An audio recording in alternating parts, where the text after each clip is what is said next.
बिस्मिल्लाहिर्रहमानिर्रहीम। Welcome back to everyone my YouTube channel. देखने और सुनने वालों को रब नवाज की तरफ से अस्सलाम वालेकुम। उम्मीद करता हूँ सब दोस्त खैरियत से होंगे। आज की वीडियो जिस पे हम रिएक्ट करेंगे उस वीडियो का टाइटल है नमाज को बैन करने की कोशिश। ये बहुत ही इम्पोर्टेंट वीडियो है, इसको लाजमी एंड तक ज़रूर देखिएगा। इस वीडियो के बारे में जो अपने व्यूज़ हैं वो वीडियो के एंड में देंगे। आइए देखते हैं, चलते हैं वीडियो की तरफ। तंग का दिन होता है। इस दिन इबादत के नाम पर जो भीड़ एकत्र कराई जाती है उसका उद्देश्य इबादत न होकर अन्य धर्मों के व्यक्तियों का कत्लेआम, आगजनी, लूटपाट, छेड़छाड़ आदि होता है। अतः जनहित में छेड़छाड़ आदि होता है। महासभा आपके समक्ष निम्नलिखित मांगे उपस्थित करती है। पहली, जुम्मे की नमाज के दिन छोटी मस्जिदों में 10 एवं बड़ी मस्जिदों में 25 से अधिक व्यक्तियों के एकत्र होने पर प्रतिबंध लगाया जाए। अस्सलामु अलैकुम दोस्तों, वेलकम टू सेकुलर मियाँ भाई चैनल। जुम्मा इबादत का दिन न होकर आतंक का दिन होता है। तो इसका नाम अन्नपूर्णा है। देखने में तेलुगु फिल्मों की विलन की जैसी सूरत है। इसकी शादी कर देना सोच रहा हूँ कालीचरण के साथ। इन लोगों को एक दो बच्चे पैदा करे तो मालूम होता दुनिया क्या है, जिंदगी क्या है, परेशानियां क्या है। ना शादी करते ना बच्चे पैदा करते, तो ऐसे भाषण तो देते रहेंगे। तो ये लोग चाहते हैं कि नमाज भी बैन हो जाए इंडिया के अंदर। जी हाँ, चरमपंथी ऑर्गेनाइजेशन हिंदू महासभा की महिला मांग करती है कि जुम्मा जो है आतंक का दिन होता है। छोटी मस्जिदों में 10 और बड़ी मस्जिदों में 25 से ज्यादा लोगों को नमाज पढ़ने को इजाजत ना दी जाए, और साथ ही मस्जिदों पर बुलडोजर चलाने की मांग भी की है इसने। जुम्मा इबादत का दिन न होकर आतंक का दिन होता है।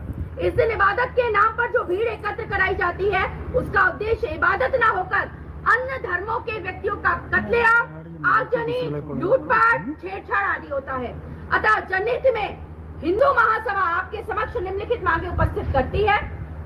पहली, जुम्मे की नमाज के दिन छोटी मस्जिदों में 10 एवं बड़ी मस्जिदों में 25 से अधिक व्यक्तियों के एकत्र होने पर प्रतिबंध लगाया हंसी आ रही है कसम से। सामूहिक नमाज पर तत्काल प्रभाव से प्रतिबंध लगाया जाए। जुम्मे के दिन फेमिनिस्ता फैलाने एवं राष्ट्र विरोधी तकरीरें देने वाले मौलानाओं एवं मुफ्तियों के खिलाफ राष्ट्रीय सुरक्षा कानून के अंतर्गत कार्रवाई तुरंत अमल में लाई जाए। जुम्मे के दिन, तीसरी मांग है हमारी, जुम्मे के दिन जिस मस्जिद से तकरीर के बाद दंगा होता है उस मस्जिद को बुलडोजर से ध्वस्त कराया जाए।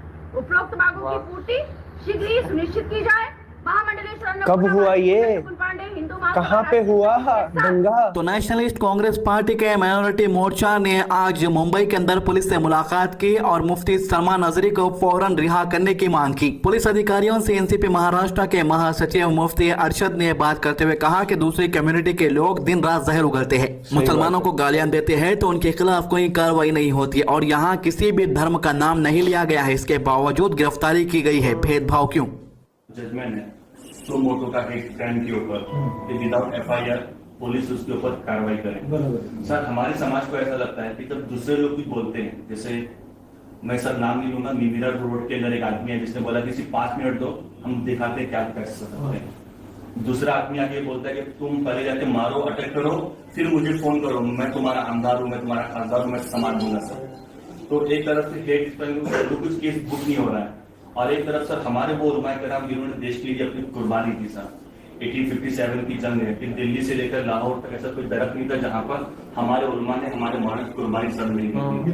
तो सर हमको इनजस्टिस फील होता है कि हमारे साथ ही सारा कुछ हो रहा है। तो सर हम चाहते हैं कि आप इसके ऊपर सर ध्यान दें। और हमारे पास दिन रात इंडिया के कोने कोने से ऐसे वीडियोस आ रहे हैं जहां पर मुसलमानों को बदनाम किया जा रहा है, मुसलमानों के कत्लेआम की बात हो रही है, मुसलमानों की मस्जिदों को शहीद करने की बात हो रही है, मदरसों को शहीद करने की बात हो रही है। वीडियो जो है उत्तर प्रदेश का दमरियागंज का बताया जा रहा है 2 फरवरी का, जिसमें हमारी ज्ञानवापी मस्जिद और मथुरा शाही ईदगाह मस्जिद के ऊपर कब्जा करने का ऐलान किया जा रहा है। लोकल बीजेपी नेता दावा करता है कि बीजेपी हुकूमत में मुस्लिम और ईसाइयों हिंदुओं के खिलाफ शिकायत दर्ज कराने से डरते। उन्होंने आगे मथुरा और वाराणसी में 2 मस्जिदों पर कब्जा करने का ऐलान किया। आज भवानीगंज थाने में किसी भी मियाँ ईसाई कसाई की हैसियत नहीं है कि वो टोपी लगा करके और दाढ़ी लगा करके जाए और थानेदार के सामने बैठ करके हमारे हिंदू भाइयों के ऊपर मुकदमा पंजीकृत करवाने का कृत कर सके। आज अगर हिंदू संगठित हुआ तो भगवान राम का मंदिर हमें वापस मिला। आज अगर हिंदू संगठित हुआ तो ज्ञान वापी भी हमारी हो चुकी है। आज अगर हिंदू संगठित है तो आज मथुरा की भी तैयारी चल रही है। अब अपने कई ऐसे मंदिर थे जिसे मुगलों ने तोड़ा मरोड़ा, हमारी सनातन सभ्यता को मिटाने का प्रयास किया गया। इसी उत्तर प्रदेश की सरकारें कहा करती थी और देश के प्रधानमंत्री कहा करते थे कि इस देश पे पहला हक अल्पसंख्यकों का है, मुसलमानों का है। लेकिन आज वही राजनेता हो, चाहे वो कोई भी हो, आज हिंदू हित की बात सभी करते हैं और एक नारा जो पूरे देश में गूंज रहा है, जो हिंदू हित की बात करेगा वही देश पर राज करेगा, इस नारे के साथ अब कार्य किया जा रहा है। जिस दिन किसी मियाँ के द्वारा अगर किसी, चाहे वो हरिजन हो, चाहे पंडित हो, चाहे ठाकुर हो, अगर उसके ऊपर अगर कोई मियाँ अगर आक्रमण करता है या कोई जोर जबरदस्ती करता है तो कोई नेता नहीं खड़ा होता। अंत में वही दिखाई देता है, ये केसरिया गमछा रखकर जो भी अपने भाई चलते हैं वही उसके मदद के लिए खड़े होते हैं। इस पन्नी चापा भवानीगंज क्षेत्र में भी कई ऐसी घटनाएं हुई हैं जो पूरे भवानीगंज थाना क्षेत्र में, चाहे गौकसी होती थी बिथरिया में, चाहे बहन बेटियों के मान सम्मान के साथ खिलवाड़ किया जाता था, लेकिन भवानीगंज थाने पर तिलक और गमछा रखकर जाने की साहस हम सभी की नहीं होती थी। और ये जो वीडियो आपके स्क्रीन के ऊपर आप देख रहे हैं महाबलेश्वर महाराष्ट्र का है, 26 जनवरी का है। बीजेपी का नेता अश्विनी उपाध्याय ने मुसलमानों के मदरसों को निशाना बनाते हुए भड़काऊ भाषण दिया है और मुसलमानों का माइनॉरिटी दर्जा छीनने की भी वकालत की है। पूरी दुनिया में अशांति फैली है मदरसों के कारण। मदरसों में प्रेम सिखाया जाता है क्या सबके लिए? क्या सिखाया? मदरसों में वसुधैव कुटुंबकम सिखाया जाता है क्या? मदरसों में सर्व मंगल मांगल्य सिखाया जाता है क्या? मदरसों में नारी तू नारायणी सिखाया जाता है क्या? वो भी क्यों? मदरसों में सर्वोपन संभाव सिखाया जाता है क्या? मदरसों में धर्म की जय हो, अधर्म का नाश हो, प्राणियों में सद्भावना हो, विश्व का कल्याण सिखाया जाता है क्या? अरे जिन मदरसों में न भारत की संस्कृति सिखाई जा रही हो, न भारत की परंपरा सिखाई जा रही हो, न भारत की जीवन पद्धति सिखाई जा रही हो, ऐसे स्कूलों को चलाना क्यों? अरे जिसकी संख्या करोड़ों में, जो ये तय करते हैं कि सांसद कौन बनेगा और विधायक कौन बनेगा, जो कम्युनिटी ये तय करती हो जीत हार का अंतर कितना होगा, जो कम्युनिटी ये तय करती हो पार्षद कौन बनेगा, प्रधान कौन बनेगा, विधायक कौन बनेगा, सांसद कौन बनेगा, उसको माइनॉरिटी का दर्जा मिलना चाहिए क्या? और माइनॉरिटी की भारत में जरूरत ही नहीं है।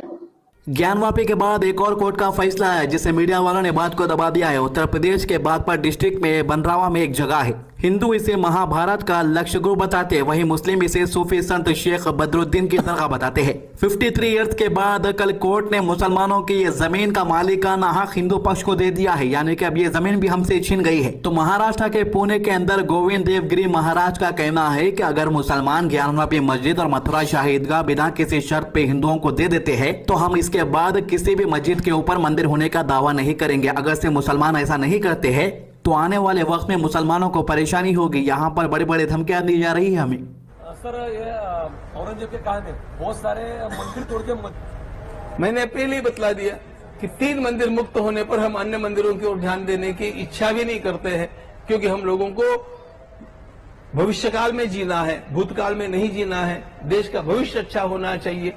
इसलिए यदि समझदारी के साथ ये 3 मंदिर प्रेम से हम लोगों को मिल जाते हैं, हम सारी अन्य बातें भूल जाएंगे। लेकिन सर बाकी के मंदिर भी तो है ना सर, वहां पर भी वो भी तो आने चाहिए ना। बाकी के भी मंदिर है जहाँ पर मस्जिद बने हैं तो वो भी तो आने चाहिए ना। उन लोगों को भी हम समझाएंगे। देखो, इन सब स्थानों के लिए एक बात नहीं बोली जा सकती। कहीं कहीं समझदार लोग होते हैं, कहीं कहीं समझदार लोग नहीं होते हैं। तो जहां जहां जिस प्रकार की स्थिति है उस प्रकार की भूमिका लेकर के हम समझाने का प्रयास करेंगे।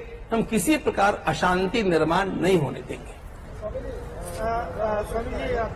तो दोस्तों, अगर आप भी पेटीएम बैंक का इस्तेमाल करते हैं तो थोड़ा सावधान हो जाइए। पेटीएम बैंक के काफी घोटाले सामने आए हैं। जी हां, कानून की धज्जियां उड़ाई गई है। बताया जा रहा है कि एक ही पैन कार्ड पर हजारों अकाउंट से जुड़ा है, लाखों खातों का केवाईसी भी नहीं हुआ। लगातार झूठी अनुपालन रिपोर्ट दी गई है। इससे पहले भी पेटीएम पर अपना डेटा बीजेपी के साथ शेयर करने के गंभीर आरोप लगे हैं। इसी बात को लेकर कांग्रेस की सुप्रिया श्रीनेत ने काफी खुलासे किए हैं। जरा गौर से देखिए और सुनिएगा। कुछ बातें जिन पर इनको ये सजा सुनाई गई है उसका उल्लेख कर देती हूँ। खबरों के मुताबिक आरबीआई ने 35 करोड़ पेमेंट बैंक के जो वॉलेट थे उसका निरीक्षण किया। 35 करोड़। उसमें से 31 करोड़, 35 करोड़ का निरीक्षण किया, 31 करोड़ निष्क्रिय पाए गए। निष्क्रिय? पैन कार्ड, एक एक पैन कार्ड हजारों नंबरों से जुड़ा पाया गया। लाखों खातों का केवाईसी नहीं हुआ था। मनी लॉन्ड्रिंग की संभावनाएं इसी से उजागर हुई। बैंक द्वारा लगातार झूठी अनुपालन रिपोर्ट देती जाई गई और जो ग्रुप 197 कंपनी का नाम है, लेकिन पेटीएम की जो ग्रुप कंपनीज हैं उसमें आपस में जो घपला था उसके चलते आरबीआई ने ये बड़ा कदम उठाया। यहां पर दो चीजों की बात करनी जरूरी है, क्योंकि पेटीएम पर पहले भी अपने डेटा को भारतीय जनता पार्टी के साथ साझा करने का गंभीर आरोप लग चुका है। आरबीआई ने पेटीएम पेमेंट बैंक के बीच और पेटीएम के बीच होने वाले डेटा ट्रांजैक्शन पर भी गहन चिंता जताई है और यह भी सामने आता है कि इस चिंता के बावजूद ना शीर्ष अधिकारियों का तबादला हुआ, ना उनके खिलाफ कोई कदम उठाया गया और कंपनी ने बिजनेस बनाने के जुनून में लगातार नियमों का उल्लंघन किया और हर तरह के कानून को ताक पे रखा। शायद वो एक कहावत है हमारी तरफ, कहते हैं जब सैया भय कोतवाल तो डर काहे का।